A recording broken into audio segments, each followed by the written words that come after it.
Avec G20 en maths, il n'y a jamais de problème, mais que des solutions. À travers cette vidéo, nous allons voir ensemble le lien entre les graphes probabilistes et les matrices. Donc en fait ici, on vous définit un graphe, d'accord? Et on va voir en fait la définition de graphe probabiliste. Donc ici, nous avons un graphe et on souhaite savoir si ce graphe, il est bien un graphe probabiliste. Eh bien, tout simplement, dans un premier temps, ce qu'il faut vérifier, c'est que tous les poids que vous avez ici, donc les valeurs numériques, 0,53, 0,47, donc ce qu'on appelle un poids, tous les poids qui sont sur les arêtes, ici, ou on peut appeler ici un arc, parce que l'arête est orientée. On part de A ici vers B, donc ça s'appelle également un arc, ou on peut parler ici également d'arête. Eh bien, pour tous les poids sur les arcs ou les arêtes, eh bien déjà, il faut que ce soit des valeurs comprises entre 0 et 1. Donc ça, c'est vérifié. Ensuite, on vous a donné la définition du graphe probabiliste. Si on la résume, ça veut dire qu'il faut partir du sommet A et toutes les arêtes partant du sommet A, d'accord, ont des poids pondérés. Eh bien, il faut que cette somme-là soit égale à 1. D'accord? Donc ici, en l'occurrence, on a une première arc qui part de A vers B, donc là on a 0,47. Ici de A, il reste dans A, donc ça c'est une boucle, ça fait 0,53. Si on additionne les deux, ici ça nous donne bien 1. C'est pour ça qu'en fait que j'écris ici en termes d'écriture conventionnelle, la somme des probabilités situées sur les arêtes partant du sommet A est égale à 1. Donc ça c'est pour la définition de notre graphe probabiliste.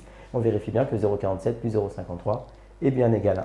On fait la même chose avec le sommet B, d'accord? Et on voit bien que, eh bien ici on a une boucle à 0,18, de B vers A on a 0,82. Si on additionne les deux, ça nous donne bien 1. Donc ici nous avons bien un graphe probabiliste. Ensuite, on va faire le lien avec les matrices, parce que c'était ça l'objectif de la vidéo. Eh bien, à partir d'un graphe probabiliste, on va définir ce qu'on appelle la matrice de transition, qu'on va faire ensemble tout de suite. Donc ici, dans la deuxième partie de la vidéo, ce que nous allons voir, c'est tout simplement de se dire qu'on a un graphe probabiliste et on va définir ce qu'on appelle la matrice de transition. Donc c'était pour faire le lien entre matrice et graphe probabiliste. Donc en fait, ici, la question elle est posée de cette manière-là. Donc déterminer ou donner la matrice de transition associée à ce graphe probabiliste. Donc en fait, ici, les matrices de transition, ce sont forcément des matrices carrées. D'accord? Ici, vous avez deux sommets. Donc obligatoirement, votre matrice de transition serait une matrice de 2 qui aura deux lignes, deux colonnes. Donc ici, moi, par convention, je l'appelle Q. D'accord? La matrice de transition. Et en fait, pour la construire, vous allez voir, c'est très simple. Ici, je vais mettre une petite aide. Je vais mettre au-dessus les sommets dans l'ordre. Donc, je vais mettre ici A, là je mets B, là je mets A et là je mets B. Et en fait, c'est comme si vous remplissiez, vous vous souvenez, les matrices d'adjacence pour ici les exercices qu'on a déjà fait. Donc, en fait, ici, A, eh ben, il y a une boucle de A vers A. Donc, en fait, ici, on va mettre le 0,53 parce qu'on va de A vers A. Ensuite, de A vers B, ben, ici, on va mettre 0,47. Ensuite, on a ici de B vers A, parce qu'on va dans l'ordre, d'accord? Donc de B vers A, d'accord? Donc si on va de B vers A, ben ici on va trouver 0,82. Et enfin, on a une boucle de B vers B, d'accord, qui me donne ici 0,18. Donc tout simplement, voilà, on a déterminé ici ce qu'on appelle la matrice de transition de notre graphe probabiliste.